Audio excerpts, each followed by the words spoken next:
You are listening to Practical and Woo by Mindset and Manifest.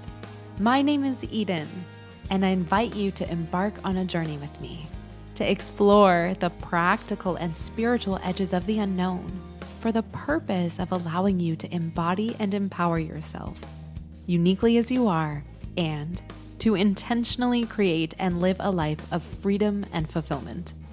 Each week, I'm going to discuss topics such as energetics, reality creation, manifestation, astrology, tarot, and more to help empower you to live beyond perceived limitations and to practically design your life so it feels like absolute magic every step of the way. Let's dive in. Well, hello, brilliant soul. 74 episodes of Practical and Woo later, and I'm finding myself reminiscing about episode 1, an episode that was inspired by a good old hockey game. A hockey game so memorable that it was the catalyst for me finally doing the darn thing and committing to speak to you on this podcast week to week. This recollection of this first ever episode is important because, well, I was blessed to be invited to yet another hockey game, a playoff game, featuring the Toronto Maple Leafs and the Boston Bruins. I want to begin by saying that one of my favorite things to do in a public setting, especially a mass public setting, is to observe the energetic nature of the environment, to notice the surrounding dialogue, to feel its energy. If you recall from episode 1, the last time I was at the hockey game, the energy of the stadium from the first moment I got there felt like I was treading through what can only be described as steel wool. And so, walking into the Rogers Center this past Saturday, I was prepared for the possibility that the energy of the stadium would feel thick and uncomfortable. To my surprise and delight, the energy felt light and buoyant. Leafs fans were cheering, chanting, the energy of possibility permeating the air. I loved the way it felt. I loved witnessing this eagerness to support our home team. The stadium planners even took lengths to plaster a crafty and inviting slogan all around the stadium, a call to action for Leafs Nation to quote unquote bring the passion. Yes, I thought to myself, let's do this. Everything was going really well.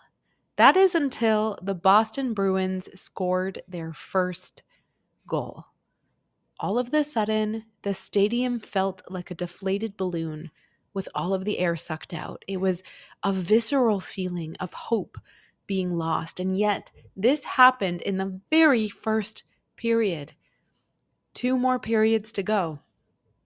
Personally, I have been to games in other sports genres where the opposing team was leading for the entire game, and the home team still came up on top even if it was in the nick of time. I couldn't and still can't wrap my head around the lack of faith, the disbelief that emerged so early in the game. We still had 2 periods to go.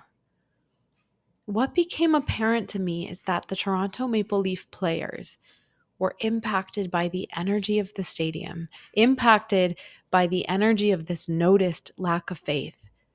I mean, it must be hard to play when your own fandom is booing you. And from a Leafs fan perspective, I understand the frustration. It's been 55 seasons since the Toronto Maple Leafs have taken home the Stanley Cup. 55 years of solidifying the narrative of disbelief and discouragement.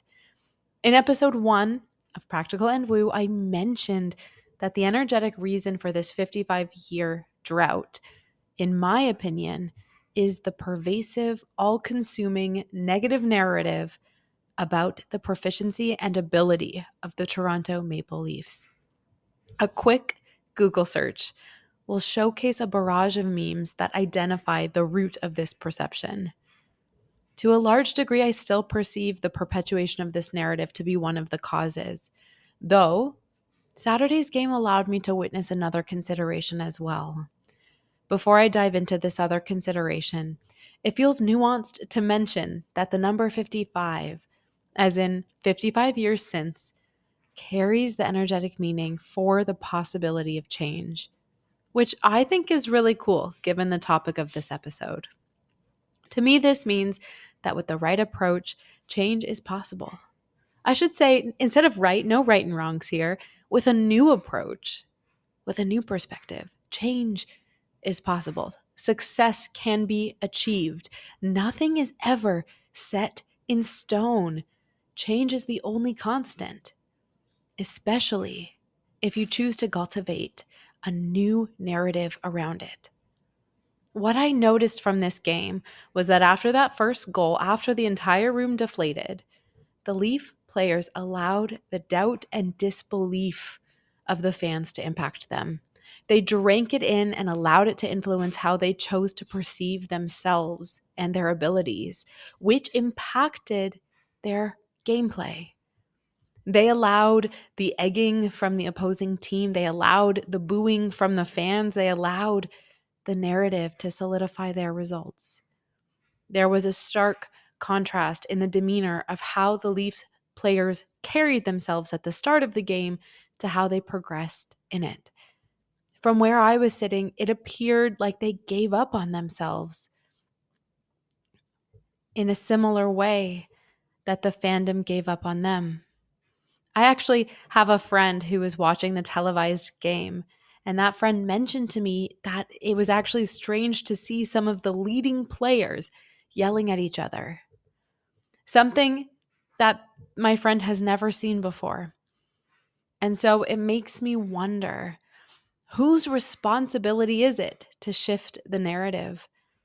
Misery loves to commiserate. And so the cloud of pessimism that was cast over the stadium is not particularly surprising. So who needs to establish that mustard seed of faith to shift the matrix of the Leafs' fate? What came first, the chicken or the egg? From my perspective, the cultivation of faith is something that has to come from a willing participant. It has to come from a suspension of disbelief and a willingness to see the possibility of something different. Perhaps the Leafs players would be well served for mindset work or energy work, an invitation to reignite the faith that they require to have in themselves, a learned ability to drown out the noise of the naysayers and to focus on their desired outcome. If the Leafs lead in this mission, they may become a Cinderella story that re-inspires the faith of the fandom. But perhaps the fandom can reignite the faith in themselves as well, to reconnect to the childlike wonderment of the knowing that anything and everything is possible, and to truly choose to live and commit to this belief. Perhaps it's a select few that is needed to lead this charge, or a mass community effort. All I really do know is that change doesn't occur in a vacuum.